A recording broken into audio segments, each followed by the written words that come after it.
أحمد الله حمدا كثيرا وأسبح الله سبحا كثيرا وأصلي وأسلم على الأحمد كثيرا كثيرا أما بعد فأعوذ بالله من الشيطان الرجيم بسم الله الرحمن الرحيم قال له موسى هل أتبعك على أن تعلمني مما علمت رشدا صدق الله العظيم.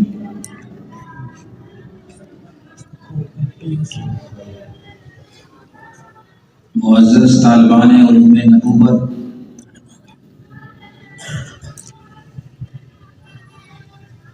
اللہ رب العالمین نے جبرائیل امین کے ذریعے سے جناب رحمت للعالمین پر جو کتاب عزیز نازل کی وہ ایک انسائکلوپیڈیا کی حیثیت رکھتی ہے۔ اس کتاب کے اندر مختلف علوم و فنون سینکڑوں اطراف میں اشارتاً اور کنایتاً ذکر کیے گئے، لیکن بات ہوتی ہے علم لینے کی، استنباط کرنے کی، تو اللہ رب العالمین نے تو قرآن کے اندر بہت زیادہ علوم جو ہیں ان کو جمع فرما دیا ہے۔ ان علوم میں سے ایک علم جو ہے وہ تعلیم اور تعلم کے آداب ہیں، استاذی اور شاگردی کے آداب ہیں۔ چنانچہ اس حوالے سے اگر ہم پورے قرآن مجید کا جائزہ لیں، قرآن مجید کی سورہ کہف میں جو 15ویں اور 16ویں دونوں اطراف میں دونوں طرف یہ سورت موجود ہے، بالکل سورہ کہف کے درمیان میں ایک رکوع آتا ہے، وَإِذْ قَالَ مُوسَىٰ لِفَتَاهُ لَا أَبْرَحُ حَتَّىٰ أَبْلُغَ مَجْمَعَ الْبَحْرَيْنِ أَوْ أَمْضِيَ حُقُبًا۔ اس رکوع کے اندر اللہ رب العالمین نے حضرت خضر اور حضرت موسیٰ علیہ السلام کے جو تعلیم اور تعلم کا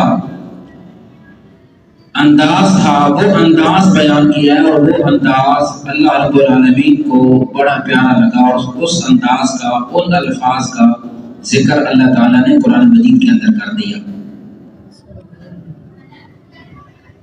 چنانچہ یہ رکوع شروع ہوتا ہے کہ وَإِذْ قَالَ مُوسَىٰ لِفَتَاهُ لَا أَبْرَحُ، جب موسیٰ نے اپنے خادم سے کہا لا ابرح، میں مسلسل چلتا رہوں گا، حتی ابلغ مجمع البحرین او امضی حقبا، یہاں تک کہ میں دو دریاؤں کے سنگم پر پہنچ جاؤں، او امضی حقبا، یا میں مدتوں چلتا رہوں گا۔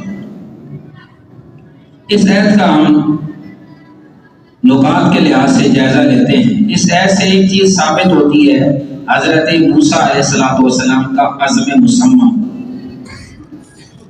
اب ہم اس تفصیل میں نہیں جائیں گے کہ یہ اس واقعہ کا پس منظر کیا ہے، یہ ایک الگ موضوع ہے۔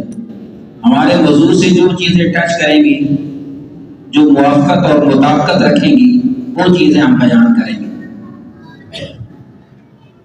اس آیت سے ایک چیز ثابت ہوئی، عزم مصمم کہ حضرت موسیٰ علیہ السلام کا ارادہ دیکھیں کہ کتنا پکا ارادہ کر رہے ہیں کہ اللہ نے مجھے کہا کہ آپ سے بھی بڑا ایک عالم ہے، میں تو اب جاؤں گا اس سے علم لینے، اور جب تک مجھے وہ مل نہیں جاتے اس وقت تک میں واپس نہیں آؤں گا، چلتا رہوں گا، چلتا رہوں گا۔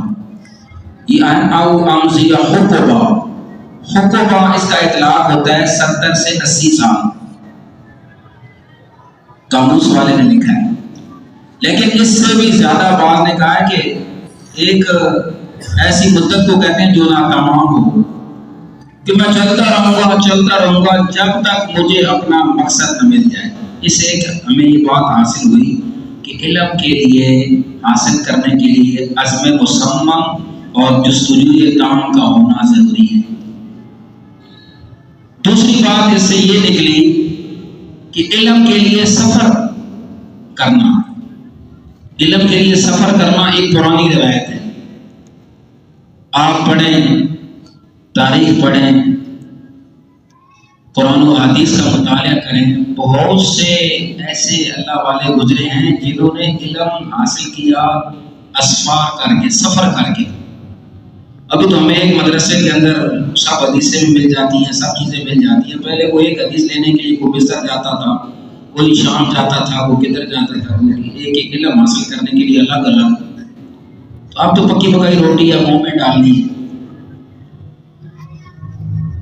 تو سفر کے لیے جو علم کے لیے جو سفر کرتا ہے وہ زیادہ فیض حاصل کرتا ہے۔ امام شافعی رحمۃ اللہ علیہ کی زندگی کا مطالعہ کریں۔ امام شافعی رحمۃ اللہ علیہ کی زندگی کا جو علمی سفر ہے نا، ایک سنہرا باب ہے، سنہرے باب کی حیثیت رکھتا ہے۔ اور اس لیے کہتے ہیں کہ سفر وسیلہ ظفر۔ ایک جو طالب دین ہے نا، علم کا جو طالب ہے، طالب علم ہے جی، طالب دنیا تو بڑے سفر کرتے ہیں ادھر ادھر، لیکن جو طالب علم ہے اس کی مثال شہد کی مکھی کی طرح ہے۔ وہ اڑتی ہے، مختلف گلستانوں میں جاتی ہے اور اچھے اچھے پھولوں کا رس چوس کر اپنے آپ کو سیراب کرتی ہے اور آ کر شہد کا چھتا بناتی ہے۔ اس طرح طالب علم جو ہوتا ہے وہ علم کے لیے سفر کرتا ہے۔ دیکھو آپ دور سے آئے، آپ کو گاؤں میں یہ تعلیم میسر نہیں تھی، آپ اللہ کی راہ میں ہیں، آپ نے جو سفر کیا ہے یہ علم کا سفر ہے۔ اس کے بعد اگلی آیت دیکھیں، فلما بلغا مجمع بینہما نسیا حوتہما۔ اللہ کہتے ہیں یہ دونوں بلغا مجمع، یہ دونوں چلے اور پہنچ گئے دو دریاؤں کے سنگم پر۔ کیا ہوا؟ نسیا حوتہما، مچھلی بھول گئے۔ حضرت موسیٰ اور حضرت خضر ان کے پاس مچھلی تھی۔ حضرت موسیٰ کے پاس شروع میں سال یوشع بن نون تھے۔ حضرت موسیٰ اور یوشع بن نون ان کے پاس ایک مچھلی تھی۔ اللہ نے کہا تھا یہ مچھلی جہاں غائب ہوگی نا، وہاں آپ کو وہ بندہ مل جائے گا جس کو اللہ نے بڑا علم دے رکھا ہے۔ اب یہ مچھلی جو ہے یہ گم ہو گئی۔ فاتخذ سبیلہ فی البحر سربا، اور اس نے سمندر میں راستہ بنا لیا، سرنگ بناتی ہوئی ایسے چلی اور نشانات چھوڑتی چلی گئی، آگے سمندر کے اندر داخل ہو گئی۔ قال رأيت إذ أوينا، پھر ایسا کیا فلما جاوزا، وہ جو موجودہ ان کی جو تعین جگہ تھی نا اس سے آگے نکل گئے۔ بعض تفاسیر میں لکھا کہ ایک دن اور ایک رات آگے نکل گئے۔ جہاں مچھلی گم ہونا تھا ادھر اس بندے نے ملنا تھا، لیکن یہ آگے نکل گئے۔ تو حضرت موسیٰ نے یوشع سے کہا آتنا وداعنا، ہمارے پاس کھانا لاؤ، لقد لقینا من سفرنا ھذا نصبا، ہم نے اس سفر سے بڑی مشقت پائی ہے، تھک گئے ہیں۔ اب کیا ہوا کہ یوشع بن نون نے زمین میں جب دیکھا تو وہ مچھلی غائب تھی۔ ان آیات سے میں آپ کو ایک نکتہ دینا چاہتا ہوں۔ یوشع بن نون نے کہا ارائیت اذ اوینا، کیا آپ نے دیکھا نہیں جب ہم نے وہ ٹھکانہ کیا تھا چٹان کی طرف ادھر ٹھہرے تھے، فإنی نسیت الحوت، میں مچھلی ادھر بھول آیا ہوں۔ انی نسیت الحوت، میں مچھلی بھول گیا۔ لیکن پیچھے اللہ کیا کہتے ہیں؟ فلما نسیا حوتہما، وہ دونوں مچھلی بھول گئے۔ یوشع بن نون کیا کہتے ہیں؟ انی نسیت الحوت، اتنا فرق ہے۔ اب یوشع خادم ہے، بلکہ آپ صحابی بھی کہہ لیں حضرت موسیٰ کے، تو اس میں کوئی غلط بات نہیں، کیونکہ حضرت موسیٰ کے جانشین بعد میں یوشع بن نون ہی بنے تھے۔ اچھا دیکھیں شاگرد کا ادب دیکھیں اپنے استاد کا. یہ نہیں کہا کہ استاد جی ہم مچھلی بھول آئے. استاد کی عزت ہے نا. یہ نہیں کہا استاد جی میں نے یاد نہیں رہتے تو انہوں یاد نہیں دے. ادب دیکھیں. بھولنے کا جو الزام ہے شاگرد آپ نے ساتھ لے رہا ہے. اللہ کیا کہہ رہے ہیں؟ نسیٰ حوتہما. بات سمجھ رہے ہیں؟ وہ دونوں مچھلی بھول گئے، لیکن یوشع بن نون کا کمال ادب ہے. کہہ رہے ہیں کہ انی نسیت الحوت، میں مچھلی بھول آیا. استاد کو ملامت نہیں کی. استاد کو نہیں کہا استاد جی، صرف یہ تو کہہ سکتے کہ استاد جی ہم بھول آئے. استاد جی مجھے یاد نہیں رہتے تو انہوں یاد نہیں ہے. نہیں، یہ نہیں کہا. کمال ادب. فإنی نسیت الحوت وما انسانیہ الا الشیطان. یہ مجھے نہیں بلایا مگر شیطان نے، ان اذکرہ، کہ میں آپ کو یاد دلاؤں. اچھا آگے چلیے. قال ذلک ما كنا نبغي. حضرت موسیٰ کہنے لگے تیرا بھلا ہو جائے، ما كنا نبغي، ہم یہی تو چاہتے تھے. جدھر مچھلی نے غائب ہونا تھا ادھر ہمیں وہ عالم ملنا تھا اور ہم نے اس سے علم حاصل کرنا تھا. یہی تو ہم چاہتے تھے. فرتد علی آثارہما قصصا. پھر یہ دونوں اپنے نقش قدم پہ، اپنے آثار قدم پہ واپس آئے. ایک دن اور ایک رات آگے نکل گئے، پھر ایک دن اور ایک رات. یہ نہیں بس تھک گئے واپس چلی. ہم تو اکتا جاتے ہیں. نہیں، ان کے جستجو تام ہے اور مصمم ارادہ ہے. اچھا خیر پھر پہنچ گئے. فوجدا عبدا من عبادنا. جب اس جگہ آئے نا چٹان کے پاس، انہوں نے ایک بندہ پایا. اللہ کہتے ہیں من عبادنا، ہمارے بندوں میں سے. اللہ کہتے ہیں عبدن، اللہ نے نام نہیں دیا. عبدن ایک بندہ. اس سے اللہ یہ نقطہ سمجھانا چاہتے ہیں کہ علم حاصل کرنا ہوگا تو بندہ ہو، چاہے جس برادری کا ہو، چاہے کوئی بھی ہو، تھوڑا پڑھا لکھا ہو، زیادہ پڑھا لکھا ہو، اگر وہ مخصوص علم اس کے پاس ہے تو آپ کو علم حاصل کرنا چاہیے. اس لیے اللہ نے صرف عبدن، بندے کا نام لیا. فوجدا، یہ حضرت خضر تھے. خضر اصل میں خضر ہے، بولنے کے لحاظ سے عام مشہور خضر ہو گیا. خضر کا معنی سبزہ. جہاں بیٹھتے تھے سبزہ، روایات میں آتا ہے کہ وہاں سبزہ ہی سبزہ ہو جاتا تھا، اگاتا تھا. فوجدا عبدا من عبادنا. انہوں نے ایک بندہ پایا ہمارے بندوں میں سے. یہ بندے کون تھے؟ حضرت خضر. یہاں ایک بات دیکھیں کہ اب اس میں اختلاف ہے. بعض کہتے ہیں کہ حضرت خضر ولی تھے، بعض کہتے ہیں کہ حضرت خضر نبی تھے. بات توجہ سے سننا. بعض کہتے ہیں حضرت خضر نبی تھے، بعض کہتے ہیں حضرت خضر ولی تھے. اچھا زیادہ جو جمہور کی رائے ہے کہ ولی تھے، نبی، لیکن کچھ حضرات کہتے ہیں کہ نہیں نبی تھے. چلو اگر ولی تھے تو ولی اور نبی میں فرق آپ کو پتہ ہے. نبی اعلیٰ ہوتا ہے اور ولی اس سے کم تر ہوتا ہے. ایسے ہی ہے نا، نبی اعلیٰ ہوتا ہے، ولی کم تر ہوتا ہے. حضرت موسیٰ نبی تھے، حضرت خضر ولی تھے، تو کس کا مقام زیادہ ہوا؟ حضرت موسیٰ علیہ السلام کا. لیکن دیکھو نبی علم حاصل کرنے کے لیے جا رہا ہے ولی سے، اعلیٰ علم حاصل کرنے کے لیے جا رہا ہے اپنے سے کم تر سے، تو اس کے اندر کوئی مار نہیں ہے. بڑے لوگ جو ہے نا یہ اپنی شان کے خلاف سمجھتے ہیں. بساؤ کا آدمی جتنا مرضی بڑا عالم ہو، کچھ ایک آدھ علم ایسا بھی ہوتا ہے کہ جو چھوٹوں کے پاس ہوتا ہے، بڑے کے پاس نہیں ہوتا.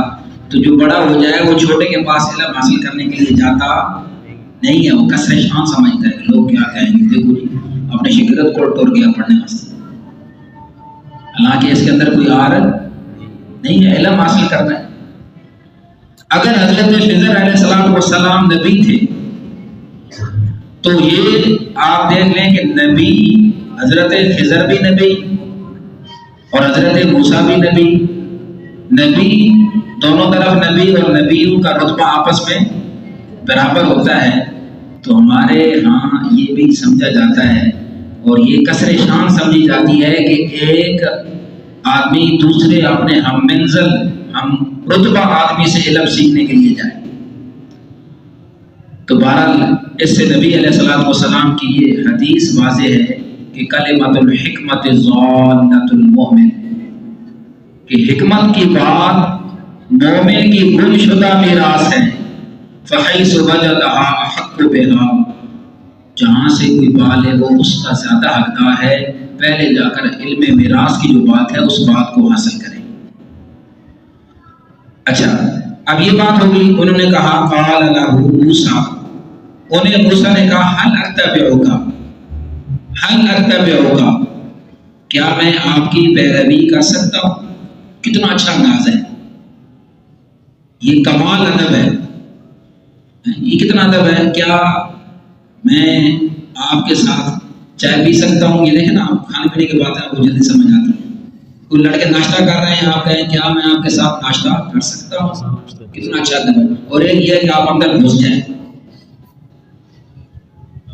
کمال ادب ہے. حل اتبعک، اتبعک، کیا میں آپ کی پیروی کر سکتا ہوں؟ حل اتبعک، گویا اس سے معلوم ہوا کہ شاگرد کو اپنے استاد کو قائد ماننا چاہیے، اپنے استاد کو. دوسری لفظ میں یہ سمجھیے حل اتبعک، کیا آپ کے مدرسے میں داخلہ مل سکتا ہے؟ حل اتبعک علی ان تعلمنی، علی ان تعلمنی مما علمت، اس شرط پر کہ آپ مجھے سکھائیں مما علمت، جو آپ کو سکھایا گیا. اب یہ دیکھیں کہ مما، آپ مجھے اس میں سے سکھائیں. یہ نہیں کہا کہ سارا سکھا دو، مجھے اپنا پلہ بنا دو. مما، اس میں سے کچھ سکھا دیں. علمت، جو آپ کو سکھایا گیا. سکھایا گیا کس نے سکھایا؟ اللہ نے سکھایا. تو گویا علم کا جو سرچشمہ اور منبع ہے وہ اللہ کی ذات ہے.